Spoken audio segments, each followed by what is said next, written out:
இன்னைக்கு நானும் அப்பாவும் எங்க வந்திருக்கோம்னு பார்த்தீங்கன்னா, தாராசுரத்தில உள்ள காய்கறி மார்க்கெட். ஃபர்ஸ்ட்டு நான் போய் பார்த்ததே இந்த 90ஸ் கிட்ஸோட சாக்லேட் கடை தாங்க. ஏ டூ இசட் ஜவ்வு மிட்டாய், கடலை மிட்டாய்ன்னு ஒண்ணும் அவ்ளோ சூப்பரா இருந்துச்சு. கொஞ்சோண்டு வாங்கிக்கிட்டு அப்புறம் காய்கறி மார்க்கெட்குள்ள போயிட்டோம்.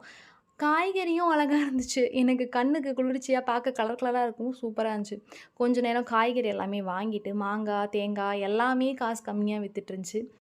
ஒரு வாரத்துக்கு தேவையான காய்கறி எல்லாத்தையுமே வாங்கிட்டு, வெயில் காலத்தில போட்டா தான் அப்படின்னு சொல்லிட்டு மாங்காய் ஒரு 10 கிலோ வாங்கிட்டு வந்துட்டோம். மாவடு போடலான்னு. ஸ்ட்ரெயிட்டா வண்டிய பூக்கடத்தலுக்கு தான் விட்டோம். பூக்கடத்தல்ல பார்த்தீங்கன்னா, 10 மணிக்கு மேல தான் மல்லிப்பூ, முல்லைப்பூலாம் வரும்னு சொல்லிட்டாங்க. சரின்னு இருக்கிற ரோஸு, ஜெவந்தி எல்லாமே வாங்கிட்டோம். இத அழகா ரேப் பண்ணி வச்சிருக்காங்க. இந்த ரிசப்ஷனுக்குலாம் நம்ம ஹேர் ஸ்டைலிஸ்ட்லாம் பின்னாடி வைப்பாங்கல்ல, அந்த பூலாம் இருந்துச்சு. அழகா இருந்துச்சு.